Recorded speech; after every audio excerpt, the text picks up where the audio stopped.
Live from downtown Detroit, Local 4 News at 6 starts now. Another day of downpours in this humidity, and it may lead to some spots of trouble. We'll be tracking the latest coming up. Devin? All right, Ben, also a neighborhood block party turns terrifying as a little girl is hit in the head with a stray firework. A Westland family warning others about the dangers of fireworks after their daughter was hit in the head by one and it shattered part of her skull. That little girl, her name is Lucy, is recovering in the hospital today. Jason Colthorpe is here. Jason, you actually visited with the family this afternoon. Yeah, I did. And the scene they described that unfolded when these fireworks either tipped over or malfunctioned and started shooting sideways was terrifying for an entire neighborhood.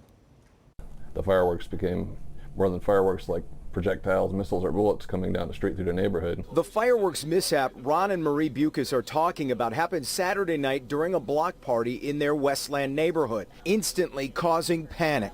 Just a whole crowd of people just running from this thing, just Fires were set like a on battle, grass. like a battle zone. You think you're far enough away, but when you think how high some of these fireworks they sell now fly into the sky, it's quite a distance. Their 3-year-old daughter Lucy was about 70 yards away when one firework hit her in the back of the head. She was knocked out for 10 to 15 seconds. It was very scary for a moment there. We just pick her up and she was just lifeless. When she got to Mott Children's at U of M, they determined it was a shattered skull fracture, like she'd been hit with a hammer. She was hit on the left side there. She needed surgery and a stitch in her brain, but today she's doing much better. Is that delicious pizza? Yeah, it smells good. A neighbor started a fundraiser to help with the medical bills that are racking up. Ron hurt his knee and has been out of work since February, and his family of 7 is about to become 8, so they're grateful for every bit of support. Really got to thank everyone for all the prayers and support, and even ask for more prayers and support.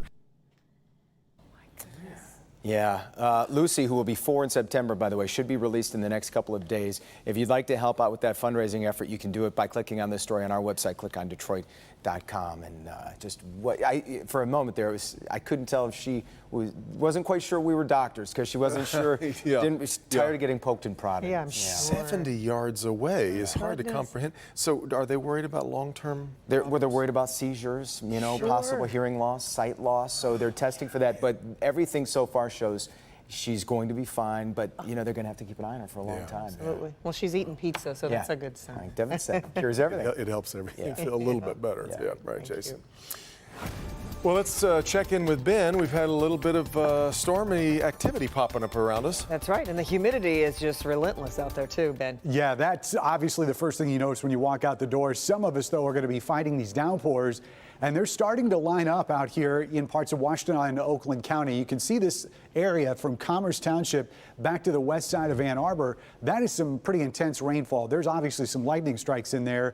Wind gusts may get up to about 40 miles an hour with these storms, but it's really not the severe weather we're worried about most. It's the amount of rainfall coming in a short period of time over and over in some of these spots. So if you're out there in South Lyon Township, Novi, Walled Lake, up towards Commerce, you're going to be getting quite a good downpour here within the next 30 minutes. Now, most of the area is dry, but there's a lot of showers and thunderstorms getting their act together across northern Indiana and Ohio. All of this is moving to the northeast, so we're going to continue to track that. It'll be with us through the evening. Heat wave really begins on Thursday, and we're talking heat index readings over 100 for several days. We'll look at that and when the relief finally shows up, all in a few minutes. Guys? Okay, Ben. Detroit police officer is charged after allegedly offering to let women go if they would give him their phone numbers. Dimitri Searcy is charged with 2 counts of misconduct in office. Prosecutors claim Searcy pulled 2 different women over and told them they could get out of trouble by giving them their phone numbers. They say he then texted and called the women repeatedly.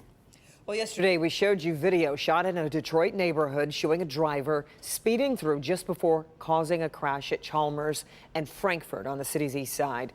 2 people died in that crash. One was a man just 34 years old, and tonight we're learning more about him. Larry Spruill has reaction from the family. Good evening. I spoke to the mother of one of the victims. I got to tell you, we were supposed to meet here at the crash site, but she tells me meeting here was just too difficult. As you can see across the street, there is a memorial in their honor. So we met her at her house, and even then, talking about the crash was just too difficult. Even now, it's It's unbelievable. Not him. I just thought that happens to other people. Not my child.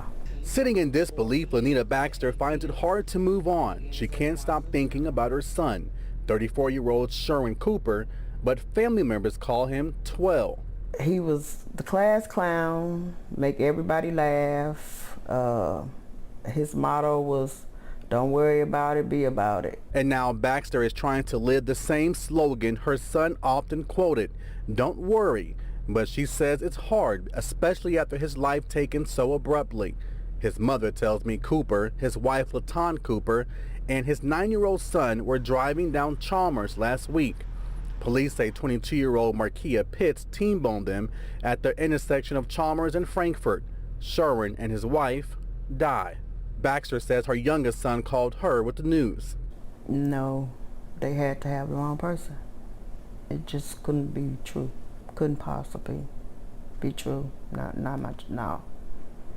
And it's still surreal to me right now. Police say Pitts is charged with 2 counts of reckless driving causing death, causing serious impairment of a bodily function, and 1 count of failure to stop at a scene of property damage accident. This young lady has pretty much like ruined our life. Took something that we can never get back. The family tells me there will be a double funeral next week. If you would like to attend that funeral or give back to the family, that information is on our website, clickondetroit.com. Reporting on Detroit's east side tonight, Larry Sproul, Local 4. All right, Larry. Well, missing in the woods for more than 24 hours, a 2-year-old girl found safe up in Oscoda County by a group of co-workers who were on a work retreat. Those co-workers said they first noticed helicopters flying over the woods during one of their meetings yesterday. They joined the nearly 100 volunteers and state police troopers who were looking through the woods for 2-year-old Gabriella Vitale, who went missing from a nearby campsite. Her family was getting ready to head back to Monroe. Well, this morning, Gabriella walked out of the woods and showed up at the cabin where that group was staying. Opened the door, I did this, and she did this, and grabbed her, and everybody started crying. They gave Gabriella a little food, some water, a blanket.